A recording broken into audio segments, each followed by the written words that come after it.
Brasil ha ganado 5 Copas del Mundo. Tiene el récord de partidos jugados en la historia de los mundiales. Y en la historia de este deporte ha dado a los jugadores más elegantes, más creativos, más imposibles que el fútbol ha visto jamás. Algunos de esos jugadores, en algún momento de su vida, vistieron la camiseta del Real Zaragoza. Si llegas por primera vez a este canal, bienvenido. Cada semana un nuevo episodio de Blanquillos por el Mundo. Dale al botón de suscripción y activa la campanita para no perderte ninguno. Los argentinos y los españoles ya están arriba. Hoy les toca a los brasileños. Desde 1958, 18 jugadores brasileños han vestido la camiseta del Real Zaragoza. 18, cada uno con su historia, cada uno con su pedazo de verde y amarillo guardado dentro del pecho blanquillo. Hoy seleccionamos a los que también representaron a la Canariña, los que un día cruzaron el Atlántico y encontraron en el Ebro su segunda casa, y que después, cuando Brasil los llamó, llevaron algo de Zaragoza con ellos. 3 épocas, 3 tipos de Brasil, 3 tipos de fútbol, un solo escudo en común. Empezamos. A finales de los años 50, cuando el fútbol europeo empezaba a despertar al talento brasileño, el Real Zaragoza hizo algo que muy pocos clubes del continente se atrevían a hacer. Fue ir a buscar directamente a Brasil. El primero en llegar fue Duca, en 1958. Fue el principio de una relación que duraría décadas, pero que convirtió esa relación en historia llegó poco después. Su nombre era Darcy Silveira dos Santos, pero en el fútbol todos le llamaban Canario. Y hay pocos apodos en la historia de este deporte que describan mejor a su portador. Veloz, luminoso, imposible de atrapar. Antes de llegar a Zaragoza, Canario había jugado en el Real Madrid. No en cualquier versión del Real Madrid, no. En el de Di Stéfano, Puskás y Gento, el que muchos consideran el mejor equipo de clubes de la historia del fútbol. En la final de la Copa de Europa de 1960, el Real Madrid contra el Eintracht de Frankfurt, en Glasgow, uno de los partidos más perfectos que el fútbol ha dado jamás, en ese equipo, en esa noche, estaba Canario. El primer gol del partido llegó después de una internada suya por la derecha, que Di Stéfano convirtió en gol. Recuérdalo, Puskás, Gento y Stéfano, y Canario. El único nombre que esa alineación tenía en común con otra que llegaría después, y que para muchos de zaragocistas es igual que mítica. En 1960, Canario llegó al Real Zaragoza, y lo que encontró aquí lo cambió todo. Canario, Santos, Marcelino, Villa, La Petra, 5 nombres que en Zaragoza pronuncias así seguidos como si fueran una sola palabra. Los 5 magníficos.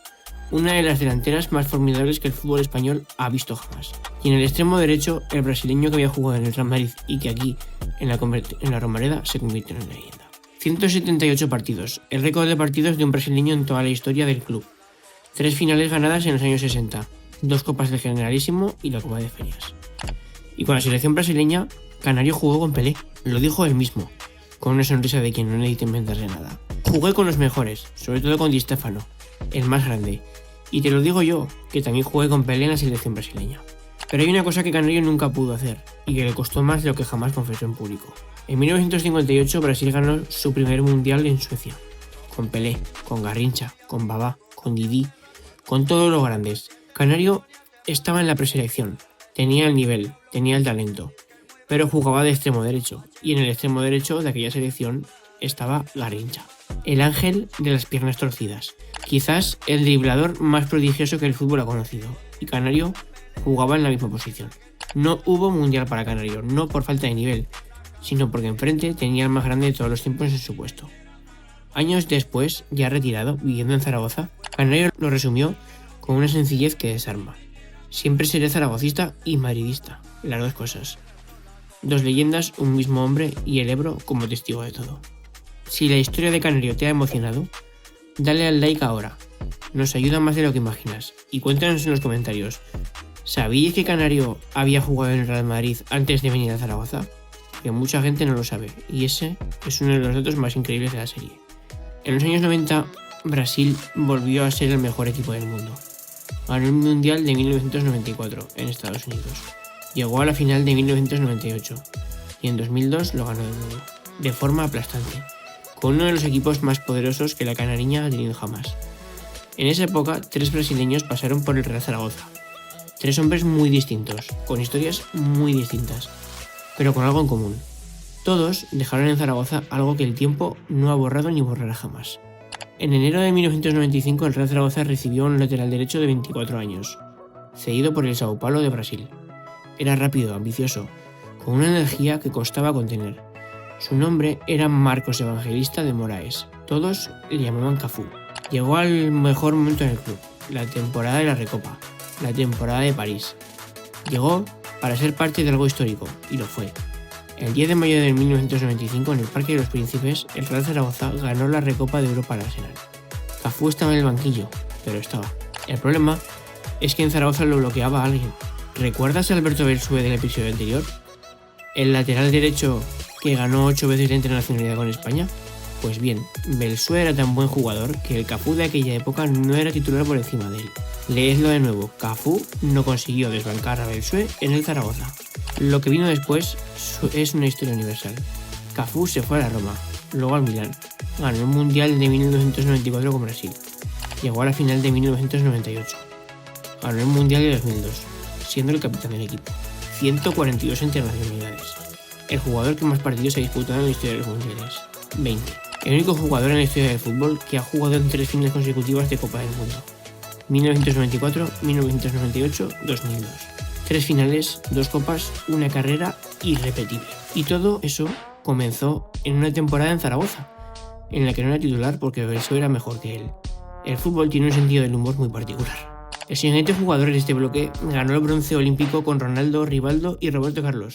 Jugó 37 veces con Brasil y sin embargo nunca pudo jugar un mundial. ¿Sabes de quién te estoy hablando? Savio Bortolini. Savio Bortolini llegó al Real Zaragoza en 2002. Con casi 29 años, después de 5 en el Real Madrid, y con la reputación de ser demasiado irregular. Muchos desconfiaban, él lo sabía. Lo que pasó después lo resume él mismo mejor que nadie. A nivel individual, creo que jugué mis mejores temporadas allí en el Zaragoza. En la Copa del Rey de 2004, el Real Zaragoza llegó a la final contra el Real Madrid. Sí, el Real Madrid de los Galácticos, Zidane, Ronaldo, Beckham, el favorito absoluto. Y en esa final, en un momento decisivo del partido, Savio, el hombre que el Real Madrid había 22 años antes por no contar con él, realizó en el centro que Dani remató para el empate. Ese gol cambió todo el partido. El Real Zaragoza finalmente ganó la Copa, y Savio lo celebró frente a su ex equipo con una tranquilidad que valía más que cualquier título. Llevó el número 10 del Zaragoza durante 3 temporadas. Ganó la Copa del Rey y la Supercopa de España, y en su segunda temporada marcó 14 goles. 14 goles siendo extremo izquierdo, en un Real Zaragoza en primera división. Con Brasil fue internacional en 37 ocasiones, 37.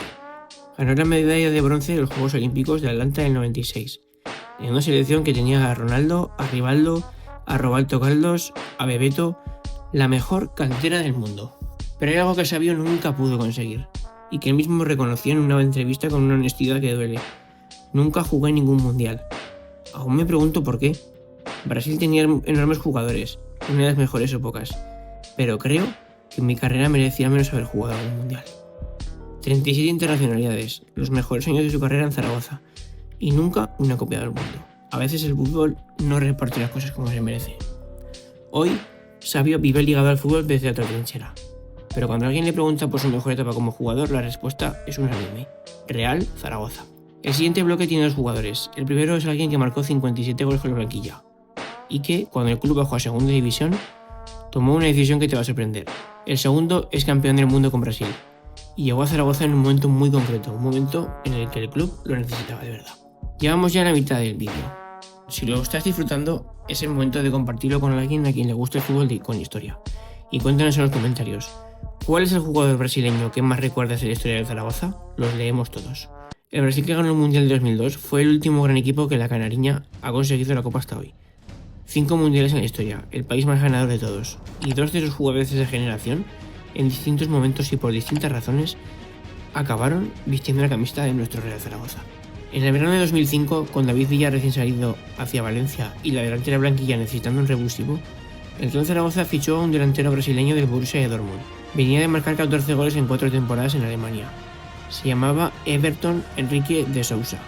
Todos le llamaban la flecha. 7 internacionales con Brasil, Copa América 2001, Copa Confederaciones. Un jugador que en el Corinthians había demostrado que podía competir con los mejores del mundo. En Zaragoza encontró su sitio, primero junto a Diego Milito, en una de las duplas ofensivas más recordadas de la historia del club. 2 hombres muy distintos, el argentino preciso y el brasileño explosivo, que se entendían con una naturalidad que hacía que los rivales no supieran a cuál de los dos vigilar primero. El 8 de febrero de 2006, en la semifinal de la Copa del Rey, el Real Zaragoza goleó al Real Madrid 6-1, al Real Madrid de Ronaldo, Beckham, Zidane y un joven Sergio Ramos. Everton marcó 2 goles. Años después lo recordó así: recuerdo el 6-1 como si fuera ayer. Entramos mejor que ellos en el partido y a lo que intentaron reaccionar ya íbamos 3-0.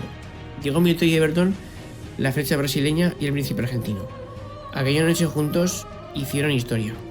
Pero la historia de Everton con el Zaragoza no termina en los goles, termina en una decisión.